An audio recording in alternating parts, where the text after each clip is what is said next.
because you saw how fast they cleared up the rights when they wanted the DVD to come out. Because they were going to make money on it. Right. Which I might add was a big hit. Because when I've gone into Best Buy and Barnes and Nobles and things, that's always one of the ones most prominently displayed. And BBC America let's go to the store. did a nice feature on the movie on their website. So I want to see it. a lot. Shall we go pose in front of it? Yeah, me too, pictures. Desperate actors. He's holding up the cover right I'm now. not too prideful. I bet, yes, look at it. So let's take a step into the shoot. It's a night shoot almost all the time. Yeah. You've got to knock you out of whack. We're having trouble staying awake in the middle of the day. It should have worked for you. Well, I'm insomniac. You were on that, Yeah. you know? That was my time. But it didn't work for him at all. He was a mess, let me tell you. No, it was hard for me, but once you get into the swing of it. And when we used to see those X-Files people like in the hotel, in the lift, in the bar, they were in the same kind of shtick, you know. It was all night shoots with them as well. Bunch of bleary eyes. No, between them on, here we go again. Starting, yeah, here we go. Is it safe to say that a crew and a cast bond better on a night shoot because you're so insular? Yeah. That's a good answer. Yep. Yeah, they do. Absolutely. There's no one else. It's just you and the rest of the universe is sleeping. That's the way it felt for me. So you become. But it's like that 4 in the morning thing, you know, where you're at your most vulnerable. Right. And I know I'm not just speaking for myself. Come on, work with me on this. You know, you feel small and weird and scared, and you want your mom. Yeah. 4 in the morning. And even like hard-bitten crew guys are the same, you know. And everyone sort of bonds a little bit. And it's cold. Everyone sort of Dark. moves a little bit closer. Yeah, it's like Your world is that much smaller. Yeah. But the rest of the world are fast asleep. Yeah. You can't just pick up the phone and call a friend Yeah. at 4 o'clock in the morning and say, hey, what's going on? What's going on? I'm sleeping, that's what's going on. Well, you couldn't then because we never had mobile phones in those days. We were pre that, weren't we? That's how long ago this was. Oh. Mobile phones. It's like, you think they've been around for forever. Yeah, they're really actually not. They're just like, just yesterday. Yeah. It all started, now we're like, can't live without it, doing everything, we're doing a little, yeah, I've got mine. I can't do mine now. I have to go, well, we should look this up, and I whip out my iPhone. Anybody else know how to use this? I'm not kidding, it's pathetic. It's horrible. It turns white. Every time I try to do a thing, it just goes white. Anyway, I'm just saying. Goodbye. Lost him. Everybody's She asked a very good question. She's very intelligent. Do we have any questions? Because I'm afraid. Look, this lady has had her hand up, so we'll come back around to this side. The lady right there. It was just a few things really quick. I definitely agree with the 4 in the morning thing, because you think about it when you're a kid, you're at a sleepover. When's the time when everybody starts telling all the truths instead of doing the dares? That's true. That's it. Yeah, I told you that, I wasn't the one who set that fire. That was totally me. That's it. That's exactly it. That's the nature of bonding, isn't it? Yeah. It's like, normally I wouldn't even talk to you. You know what? It's like 4 in the morning. You know what? Here's all my deepest secrets. That's so true. I just wanted to say, I honestly felt that the part with the scarf and everything else was just not just like, probably it was for you a personal choice, but also for the character. I felt like that was such a big deal because you were going through and you're like, I feel like every doctor is a little bit different. They're supposed to be because they're a new man every time. And to me, that was kind of a really cool thing because you're giving throwback on the one hand, and the other people are like, well, our circumstances are very different. Well, yeah. This is not my life. My life is going to be, hey, look, I found this works. There are no shoes for the baby. I'm just going to walk around barefoot with a toe tag. That also had all sorts of I mean, you're right, but also you're absolutely right. If you like, in microcosm, it was the tension of what we were. Yeah. We were halfway between being able to strike out and do something new, but still having to do it in old clothes. It kind of worked. Yeah. I felt like that was perfect, that one scene where you're running down the hallway in your dress after the opera, and you're called away, you're trying to balance your personal life, your professional life, and obviously your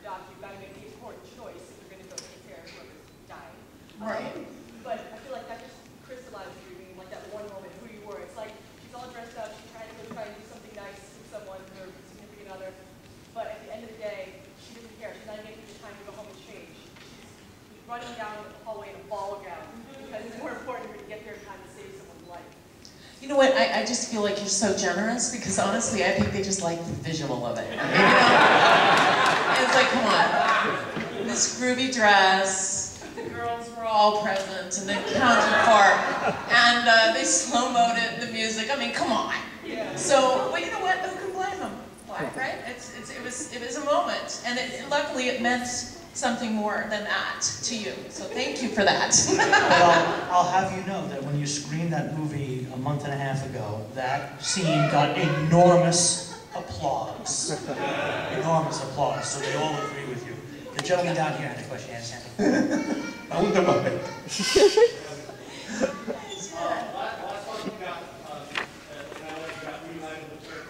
Yeah. What was that like, and what was it like shooting the movie with him in '96? You first. Let me see here. First of all, seeing him again, I was looking forward to that. Actually, I really was, because I hadn't seen him since that, you know, since we wrapped, and I think we were all a little shy. And then I just started giving him a hard time about how fabulous he looks, and I think that's really mean and unfair and really just wrong. So, and he liked that, and so that kind of broke the ice, and so we had a really good time actually. Actually, in the shooting portion of it, I think he really was working in a bit in character, you know, so it wasn't anybody's fault. It was really, you know, he was working with Yuji mostly, and we were working with ours to get together. So we had, I think, 3 weeks on it, right, or something. So he came in later, and we'd already sort of established this kind of really cool kind of working environment. And I think like you, he wasn't absolutely au fait with Doctor Who either. He hadn't quite got to the handle of It was going to hit him, yeah. It really was going to hit him. I thought he was great in the movie. I thought he did a great job. I think he's a superb actor. But like Daphne says, we hardly got to see him. We did that one set piece, didn't we, at the end? The cloister room. Yeah, which was a day or 2 days. And he was about to wrap. I mean, that was the end of his portion. So we actually shot a lot of it. You know, the camera goes this way, you see this part, then you turn it around and you see the other actor, and that's usually the way it goes, and you take turns, and you work your way through the scene. Well, they had to wrap him out, so I remember Jeffrey coming up and feeling, I think, very frightened to tell us, we're gonna have to shoot Eric out, so we'll shoot all of his coverage, and then we'll release him, and then we'll turn the camera around and get you guys. I'm really sorry. And we were like, no, it's groovy, it's okay, it's all great. So, but it was not, it's not usually done that way. But sometimes that happens. So when you see the movie now and you see us shouting, we're actually not shouting at Eric. Yeah, he's not even there. Yeah, no, yeah, we're shouting at... He's not, what are we shouting at? We're shouting at the air, or probably a piece of tape on a tape on a stick. Yeah. It seems like we have a twin Billy on this side. Yeah, Billy, what the hell? I'm like here. I thought you left, and I'm like, he's always abandoning us. And now you're over here. You're trying to mess with my head. Go ahead. What?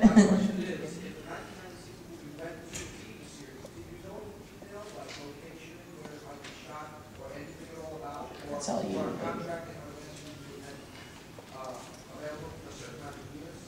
Did you hear that question, everyone?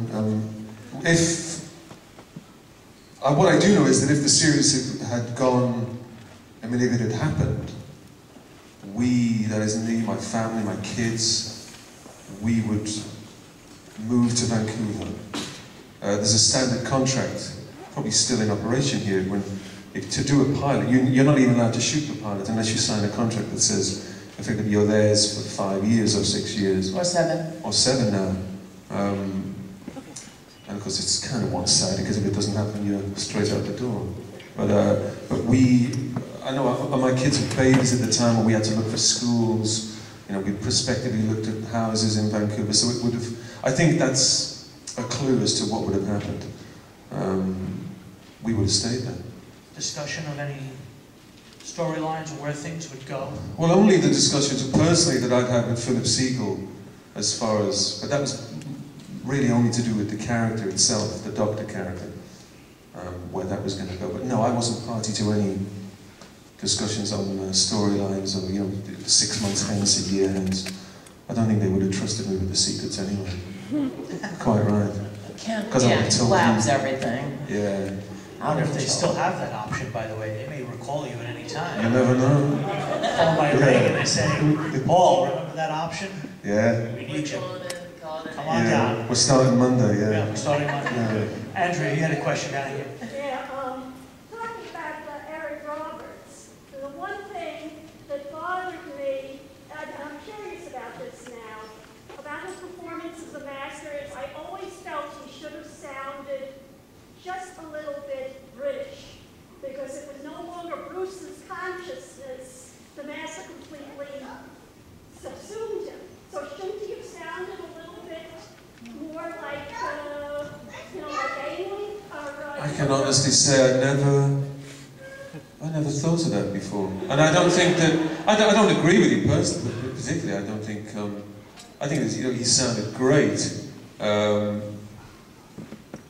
And I don't recall either that there were any discussions at... What's the name? It's Eric. It's Eric. Yeah. His ears were ringing. His ears are ringing. Yeah, exactly. Let me answer that question. No, I don't think that. I don't remember that. There was ever any discussions about it. I don't know about that. Does anyone else think he should have sounded like a Brit? I don't think it would have made a difference to you. I think what would be curious to see is to ask Eric himself if that was ever in the discussion, because they cast him for a particular role that was very well established in the show. Yeah. And goatee, and he wore this black, and spoke with a British accent. Yeah.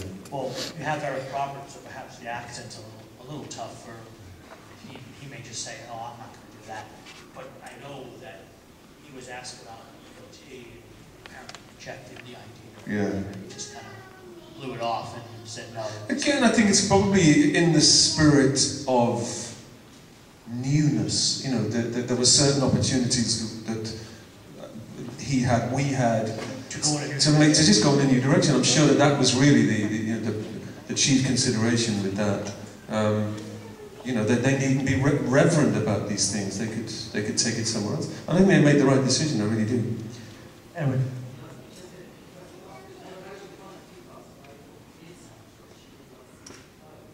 Did he? Yeah, that reminds.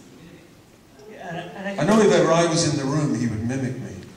I could never tell if he was just doing that as a way of ripping you a bit in the story, right?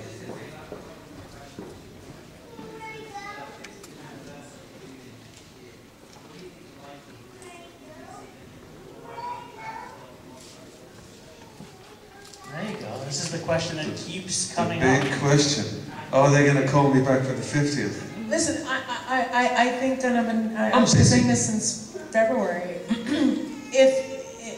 If there were found pressure, or I'm not kidding. I think that's one of the things Yuji brought up. He said, "Look, the reason the show is still going is because of you guys. So if you'd like to see something happen, I'm telling you, go after the BBC. Let them know what you think." What I find fascinating Who knows? Is that of all the articles that you've been reading in magazines and online, the person they're asking the most is you. You don't read Tom Baker asked about 50th anniversary. You read Paul McGann asked about 50th anniversary. The big question is you. I think in some ways it may be assumed, with Peter Davison having done a little bit a few years ago for charity and coming back with David Tennant, there are a few actors that are pretty much assumed are going to be asked. Yeah. And then there's the big mystery out there that is you. Mystery man. And I think the number one reason is that fans just don't have enough screen time with you as the Doctor. And so that's the big question. Well, let's turn it around. Maybe if they don't, are we? And I'm sat here 18 months from now. Is it safe to assume that somehow the Eighth Doctor is déclassé, persona non grata, somehow second class? What do you reckon? I mean, what, because you know, it is looming, so let me ask my own question. What I've always found fantastic as a fan of the Eighth Doctor is that anytime they've done the flashbacks, it's all inclusive, from Hartnell straight up to the current Doctor. Yeah. They've never skipped. So should we assume they will call me? We'll keep our fingers crossed. Well, yeah, and you know, make sure, you guys. Because That's right. Be vocal about it. Be loud. Say, we want Paul.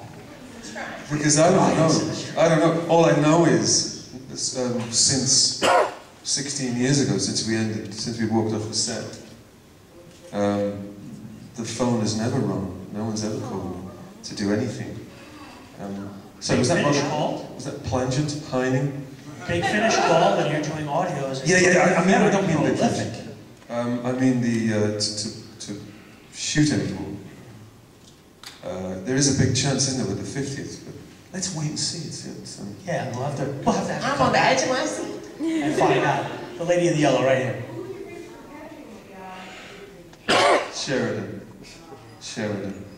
I think she's very brilliant, Sheridan. Well, I'm not the only one. Now, everyone else discovered how brilliant she was and have stolen her from us. Yeah. They've taken her away. She's a very brilliant performer. And I know I speak to her from time to time. She kind of misses it. There just isn't the time anymore for her to come back and do them. And we've kind of moved on. But she's amazing. I talk about a busy lady. She's definitely been on fire. And you guys had also on the audio had excellent chemistry. And it was also interesting to see, you know, someone who you have an established presence on screen, but then to actually take somebody that isn't established with the audience, a fresh character, something that was a bit of a challenge. And Sheridan was quite nervous. I mean, unlike Daphne and when we made the movie, and Eric to a certain extent, you know, Sheridan was very up to speed and au fait with what Doctor Who was, what it meant. She's a fan. got it right off the bat. But she was nervous about it. She really took it seriously and wanted to do well, and she knew what it meant. So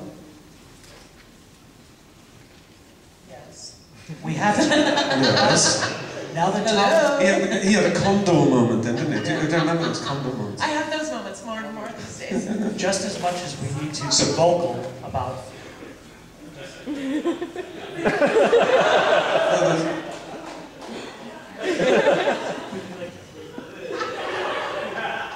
When we were kids, there was this TV commercial, and this guy would take a lug on his pipe or whatever it was, and as he inhaled, the world stopped. And that was Condor. Live in peace with your pipe. That was my little moment there. Absorbing everything you said, formulating it into the next line of questioning. Under interrogation. Yeah, where have you been? Oh, have you ever been? Well, we have a few more minutes, so we're going to try and grab the last couple questions. There's a gentleman back here. He's in my line of sight. He's And then performing. we'll swing around to this side. It's you. Even though the series didn't get picked up, the Eighth Doctor had his series in books by the BBC. I was wondering if you ever checked any of those out, and if so, were there any moments that you thought really developed your character the way you would want to do it? I think there were certainly elements,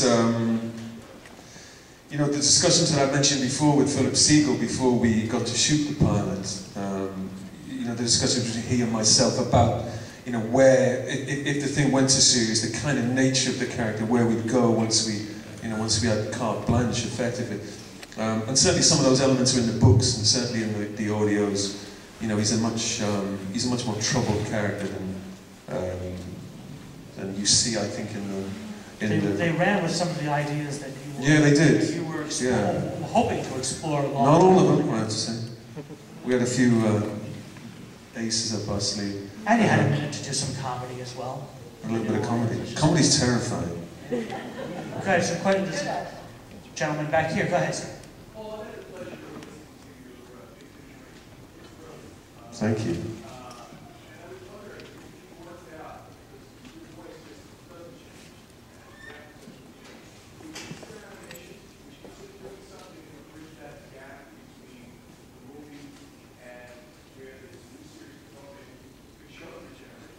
yeah, like a shot. I'd love to do something like that. That would be fantastic. I think, again, logistically, and considering what we were saying before about the nature of rights and everything else, I think it could be a bit of a minefield. But certainly, I think it's a fantastic idea. And why not? Why not? Yeah. Would you do animation? Would you do voice? Oh my God, yeah. It's great fun. It's a great thing to do. Yeah, no. I would love to see it, just to have the two of you together again on screen and bring the characters together. And they can make us really good looking, Yeah. couldn't they? And forever young, baby. Yeah, I'm really Best down part, with that. no wig. No wig. No way. Put on a wig. Oh yeah, no, that would be, Yeah. that's All right, actually. we have time for one more, so let's go way in the back here. Thanks, Ken. Paul, I looked you up on the IMDb, the Internet Movie Database, and Undeniable, like you said. yes, and it sounds like 1996 was a really awesome year. You did Shakespeare, something called The One That Got Away, Colonel Chris Ryan, Yeah. Potemkin, Oh, that's right. and Catherine the Great, and an animated David in David and Saul. Jesus, whatever happened to me?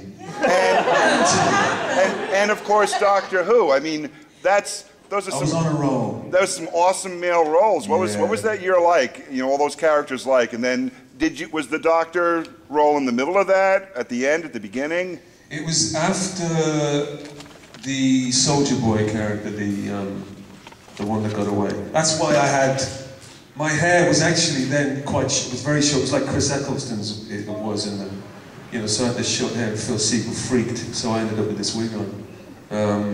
But I thought, come on, Phil, we're free to make a departure, I wanted to wear a leather jacket.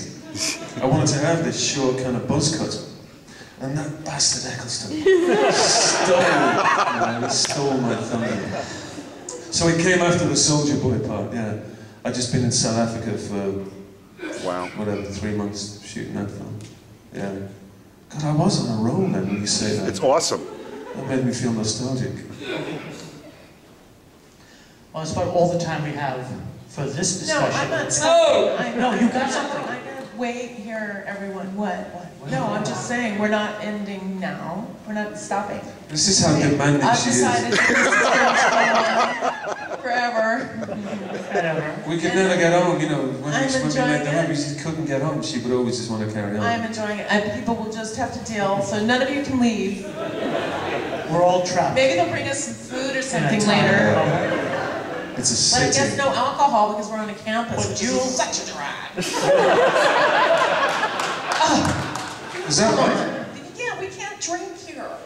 All right? Kelly, man, you brought me all this way. I mean, let's food. No alcohol. We can, no, not yet.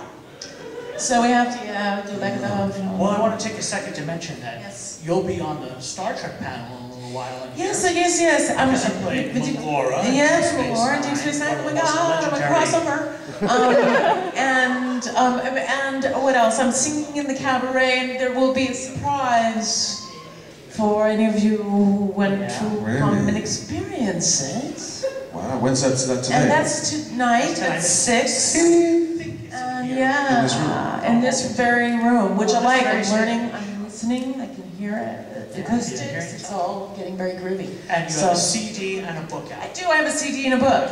I just wrote a book called Dead Woman Laughing, and a DVD called World Tour, Daphne Ashbrook World Tour. And so with that, come and see me if you can And I at my think your DVD table. has an appearance by Paul, doesn't it? Yeah, there's all kinds of you in there. We did ask for your, the rights, but I don't know if you responded or not. So, I just didn't pick the phone up, right? no, there's some actually really cute stuff of you in there. Make the Really, check- really, really Make the cute. check payable to Paul again. Yeah. Oh God. Yeah. But yeah. So yada yada.